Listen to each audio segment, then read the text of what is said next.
Hello, I'm James Ken for Be Enabled, brought to you by Desk Makers. If you're a dealer in the office furniture space who isn't aligned with a national distributor, does this exclude you from winning large project bids? Well, my next two guests are here to offer some tips and strategies on how you can not only bid on these larger scale projects, but win them as an unaligned dealer. For those insights, I have with me Robert Cotton. Robert is the owner of Logical Office Furniture in Austin, Texas. Robert, how are you doing today? Good, thank you. And next I have Maurele Lehman. Maurele is the president of Innerspace Systems in Valencia, California. Maurele, how are you doing today? Fantastic. I think a great place to begin is to hear a little bit about yourselves and your role as a dealer and how you work with the end user and manufacturer. Maurele, let's start with you and then Robert. Our role as a dealer is that find the best solutions for our clients, and we pick our manufacturers and choose them based on commonalities of vision and function and really how we treat each other and our really what we have in common as far as customer service and responsiveness and so on and so forth. So, if there's any tension with a manufacturer, it's best not to work with them. And it's best to work with people that more of a can-do attitude versus this is what we have to offer and we don't go outside the box. We go outside the box a lot. So we like doing that with our clients and with our manufacturers.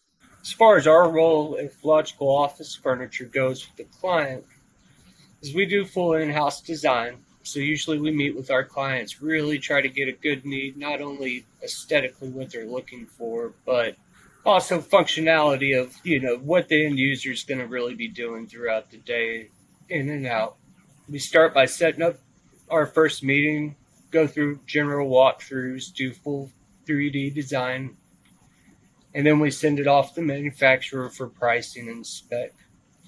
We handle all the installation and delivery and mainly hold their hand through the project where they question, how soon and dates and all the small details and try to take it out of their court. Excellent. Now, obviously, the role of the traditional office space work environment has gone through quite a transformation over the past couple of years. And I think we all know by now what that transformative event was. But specifically, what have you seen in changes to the types of projects you are getting requests to work on? There's really not a lot of changes for us. We typically have two kinds of projects. We're very project oriented, and we have new headquarter projects, and then we have projects of existing clients, which can be an offshoot of their headquarters, which are either expanding facilities, expanding campus buildings, or out-of-state locations. And our projects have mostly remained the same, because our client bases remain the same. So most of our business comes from referral or existing. So we haven't noticed anything different because we are doing what we were doing pre-COVID. In Austin, we saw a lot of different growth and change over the pandemic, especially with the amount of labs that were coming in and out of the area and what they needed and wanted, especially research and development. I saw a lot of growth in the R&D field here in Austin, where it was more tech-based before. We definitely saw, an influx of new clients that were doing straight research for the pandemic and that specifically. So that's interesting. It seems like there's certain businesses that you've captured because of the pandemic. And, I guess the pandemic is still here, but sort of post-COVID, are there some specific things happening in the workplace that are requiring changes that you're seeing? And what are maybe some of the trends you're noticing with the current projects that you're working on? For us, I would say if there's any change, most of our projects and most of our clients are standardized. We might have a footprint that's for headquarters, and then we have a different footprint, which might be similar but not exact for other locations. The biggest thing I can say is different is, of course, still adding temperature check stations, which is obviously something we didn't do before, and more huddle rooms or more smaller collaboration areas so smaller groups of people can meet and feel safe together. But our general workstation footprint has always been, for the clients we're dealing with, fairly large, like maybe 6x7. So we haven't had to change that. We have a client that does a lot of benching, but they are all 6 feet apart. And when they looked to add privacy screens, they ended up not doing it. Okay. So the mixture there is also kind of a hybrid where 50% of the people are working from the office and 50% of the people are at home, or they switch days. And I think that's what we're seeing, the combination of more than changing the way we do our layout. And Robert, how about you? Well, I've definitely seen the trend of a taller divider where it was mainly benching before here, and I was doing benching after benching product. It definitely reverted to more, late 90s, early 2000s, where people are actually looking for that 67-inch tall divider of some sort for more sense of security for the people, even if it's just a, false sense of security almost. And I have also seen a big change of moving away from fabrics to, microbials all over the place, whether that be in the panel systems themselves, and switching to laminates, or in the seating where they want to be able to bleach or wipe down, their attached chairs and such forth. And are those requests coming from the client? Some are coming from the client.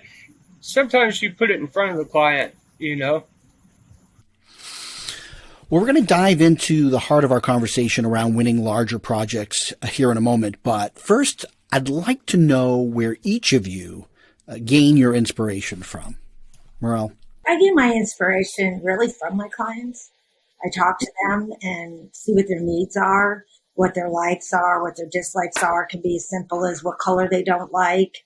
And I try and also find out the reason they don't like the color. I've heard, you walk into a project and you start putting out textiles or paints or finishes, and it's like, I don't like yellow. So it's like, well, why don't you like yellow? So I try and find out what they like, what they don't like. I also, I listen to them, but then if I don't agree with something, I will give them my opinion, and then, oftentimes they'll see it from a different direction, or they'll see why I want to add something different. So I look at trade magazines or, all those journals, and I get a lot of emails and I'll look at them. But for the most part, it comes from within and really getting to know the client. And that's really where it comes from. I try and do all the design that I do based on what I know the client does. So even if it's not branding, it relates to them. Absolutely. Robert? I agree with Maurele as far as putting your input in, and when you do put your input in, how much distinction it does gain with the client. Now, as far as my inspiration for design, I really like to let them use my website to kind of guide them through picking the design. But usually I also have to redirect them into functionality and figuring out how many people they want to fit in the space. I kind of relate to it like a real estate agent. I show them the house that they requested. I show them the house that they can afford, and then we figure out what they can kind of meet in the middle, and this is going to be what you want, the look that you want, but what you also functionally can make work. Cool. Okay. A long time ago, in what feels like a galaxy far, far away, I worked for a very large national office products distributor. And one of the lines of businesses they dealt with was office furniture. And even with their national footprint, distribution network, and dealer alliances, it was not always easy to win large projects. It was definitely a struggle. There are some very well-known players in the industry who customers recognize. And when it comes to office furniture, if you're not in with them, you might not even get to bat. So the big question is, how do you do it? How do you go about winning these larger projects when you are a smaller, unaligned dealer? Take me through your process. So we do things a little bit differently than a typical dealer. I myself am part of a design build team, which includes a general contractor, an architect, and myself, and I handle the interior design as well as the furniture. So as much as we possibly can, based on the opportunities, we all try to travel together in a team. So I could be the originator of the project, or the general contractor could be the originator of the project. The architect could, but generally it's either myself or the general contractor. So he'll be offered secure a large project, and he'll bring along the architect, he'll bring along the designer and the furniture, and that's where we start there. I'll often have a client that is going to expand and we need to do new construction, and I'll say I have the contractor and I have the architect. So it works really well because we're a like-minded team. So we work very well together. We all have the same mindset of perfectionists and so on and so forth. So we in a sense, it's almost like operating in a bubble of the same people, how to work together. And we're very project-based. So we're not out there soliciting other A&D firms for business.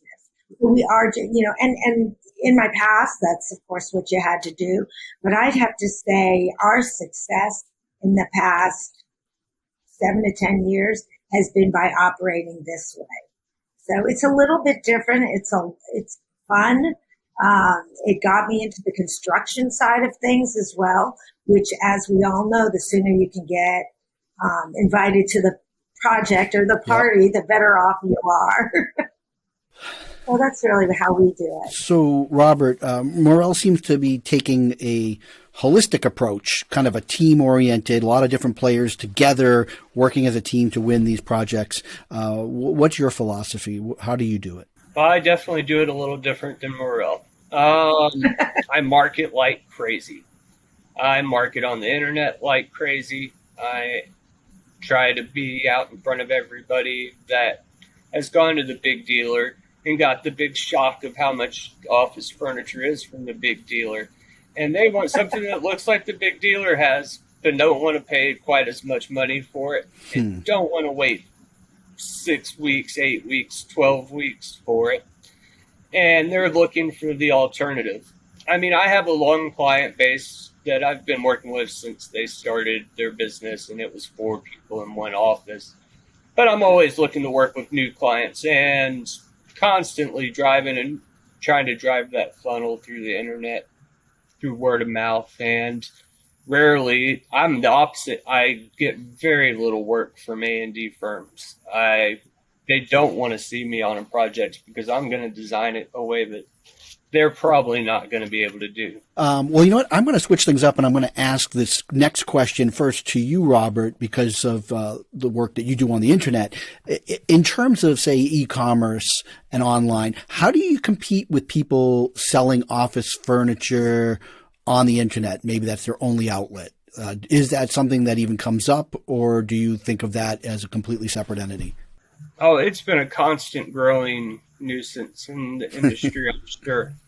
But at the end of the day, my clients know I'm going to bring them a quality product, and they're going to get free design. And most of my clients don't want to deal with trying to figure out how to make everything fit and work. And that's where I see the big advantage of working with somebody like me is I'm going to hold their hand from start to finish, and that's what they're looking for. They don't want the insecurity. They can't afford the time of missing dates and missing furniture. And how about you, Maurele? I would imagine that your approach is much different than go pick it yourself on the internet. Yeah. It's funny because when somebody says, well, I looked this up on the internet and, I can get this cheaper. It's like, okay, Did you forget you have to put it together? Did you forget you're the one who will have to do the freight claims if you have any, which they do happen. Warranty means you're fixing it yourself or you're paying somebody to fix it. You might get the parts, but you're going to handle the whole thing. So, is that worth it to you? Do you pay your people or I try not to say this, or do they not work for free because you're spending money somewhere? And then at the end of the day, are you getting the right product? So if they want to shop on the internet, they're generally not our type of a client. But interestingly enough, we will have clients that spend a lot of money with us, in a whole package. And for some reason, they'll wake up one morning and decide to look for that conference table on the internet. And then they'll be very proud of themselves that they have found it for cheaper until we point out it's not the same size, it's not the same materials, it doesn't have electrical in it. And then you hear and then I remind them that's why they have us. So that's typically what we find. I haven't run into a lot because I am not proposing a lot of furniture you find out there. Although these days, and Robert probably can attest to, some of the manufacturers you wouldn't have thought you'd find on the internet, you're starting to find them on the internet. And it makes it a little challenging when there's some of your manufacturers. Now, this next question, I have a gut feeling that each of you are going to have different answers on this because of what you've already mentioned. But in regards to A&D firms, Robert, it sounds like that you don't work with them very often, but they are and can be an integral to these large office furniture projects.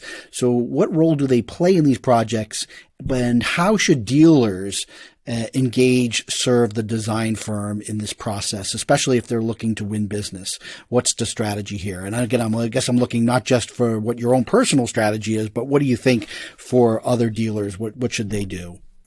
Time. That's the biggest issue right now, especially with the big manufacturers. The A&D firms, when they get with you, they're looking for a quick answer, a confident answer. They want to know that they're going to work with somebody that's going to show up on time and to make them look good, because nobody really wants to look bad. And when I do work with them, I've gotten to a point where they respect my view on the design of the furniture, and I respect their view on picking out the colors of the furniture. For me, it's been quite a while since we've been in that arena. Because of how we do business now and how involved we are with the construction phase.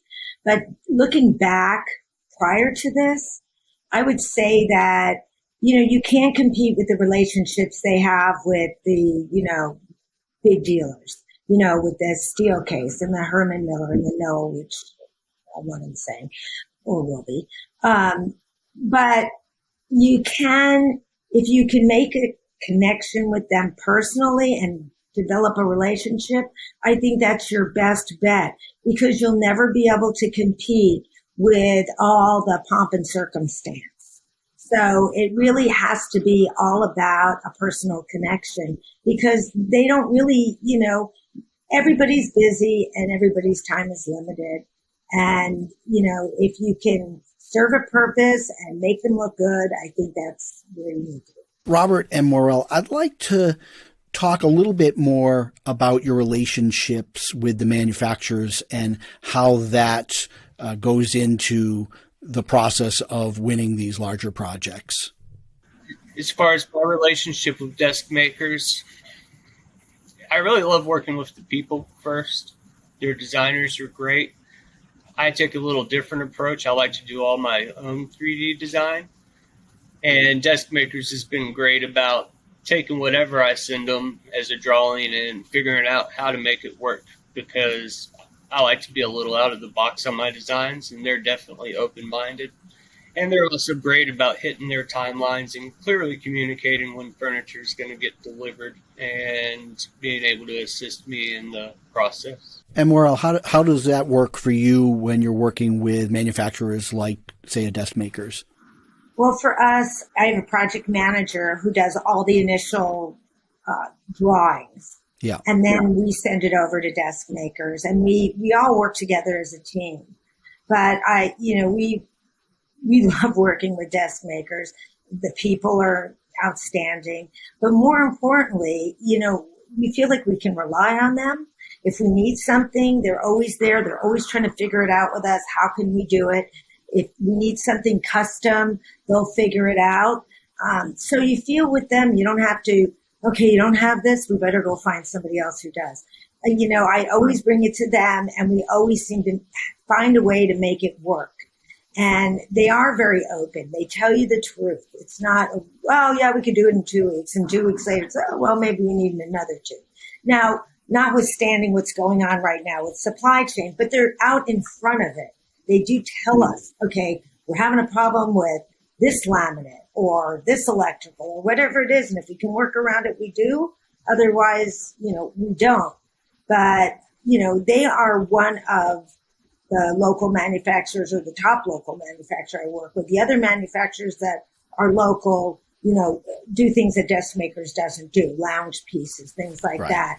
And so we have a lot of really close relationships with a core group of manufacturers that are very, very responsive to us. But our experience with Desk Makers is far better than the experiences I had in my last life working directly for the manufacturer. So that's important. So there's another key tip is, find a manufacturer that you can have a good collaborative relationship with. Agreed. The next topic I want to jump into is, and this is a fun one because we know there's a lot of challenges to winning these larger projects. And in the current situation, the challenges, they just keep growing, right? Lead times, for example, are always a challenge in furniture. That's no secret. But now we have national supply chain issues across the board for every type of product. How is this impacting the process of winning these large projects? Are there any advantages to being an unaligned dealer in today's current state? What's your relationship with manufacturers and how they are supporting your efforts? And are there opportunities in your relationships with perhaps local manufacturers that might give you an edge right now when overseas manufacturing could mean, who knows how long a lead time? So overall, how are you dealing with these extended lead times from your suppliers? As far as the extended lead times, and I see a clear advantage for an open dealer right now. I'm able to look at different manufacturers, see what they have in stock that this is tangible, I can actually get my hands on, and then present it to my client versus the larger manufacturers who are going to do their design, present it to their client, and then figure out how long it's going to take to get it. For me, I think a lot of it's the relationship you have with your client. And if you're open and honest and transparent, and so are the manufacturers you're dealing with, it's kind of it is what it is situation, which actually takes a lot of the stress out of it, because prior to this, it was always, oh boy, they want it in 6 weeks. We can't get it until 7 weeks. What are we going to do? And yes, I agree with Robert. We do have the advantage of, if one seating manufacturer is 15 weeks out and another one is 3 weeks, we know what we need to do. Sometimes the client will wait for what they want. Sometimes it just can't be done. They have to move in. Construction will be finished, whatever it is. But I think the fact that everyone is educated now, or you at least hope they are, they know what's going on. So when you explain it to them, they do understand. Sometimes you have to say, if you want to split ship, we can split ship. It might cost a little bit more labor-wise, but what's the most important thing we need to get up and running? So I think that's the biggest change, I would say, is that it's actually kind of stress relieving because you can really just lay it out there and say, this is what we're dealing with. What is most important to you, and we'll figure it out. Right. And of course, everybody recognizes delays and everything now. So when you say there's going to be a delay, someone's not like, are you really saying there's a delay? They know there's a delay. I want to circle back into the pandemic some more because it's created so many changes in the office environment. And I wanted to see if there's anything else that you're hearing from your customers telling you specifically about getting their employees back to the office. I believe, Maurele, you said that you're hearing a lot of 60-40 splits between people working in the office and home, and not sure if there's you have customers that are dying to get their people back and kind of getting things back the way they were, or recognizing, yeah, you know what, we've got a new sort of paradigm here and we're going to keep things in that sort of hybrid mode. Well, interestingly enough, the kind of clients we have or the markets we serve, we have a lot of defense, landscaping, actually essential workers. If we all remember when this first started, you could only work if you were an essential worker. And we were in the middle of a very large construction project, so nothing changed for us. We went to work every day. The clients were in that particular client was in two different buildings. And, they offered their employees who wants to work remote, who doesn't. And now, of course, they're all, for the most part, back.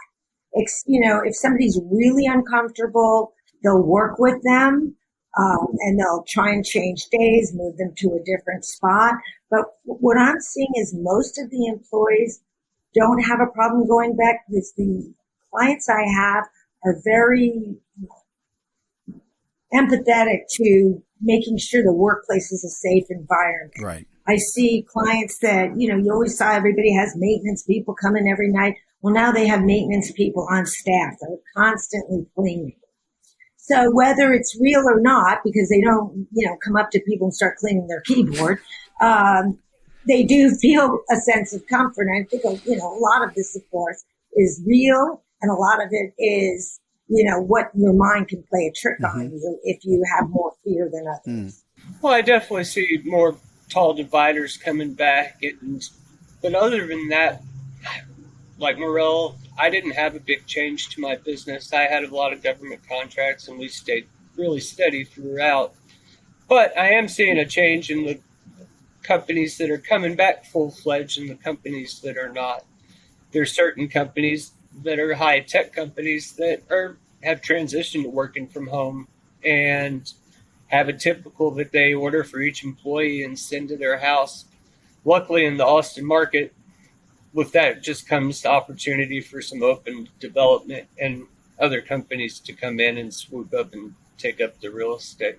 Well, this is another thing that's been a big conversation topic, is staffing shortages. The two of you will be lucky if you tell me that nothing much has changed for you. That would be great. But are you experiencing challenges with finding employees and contractors to handle installation and other services?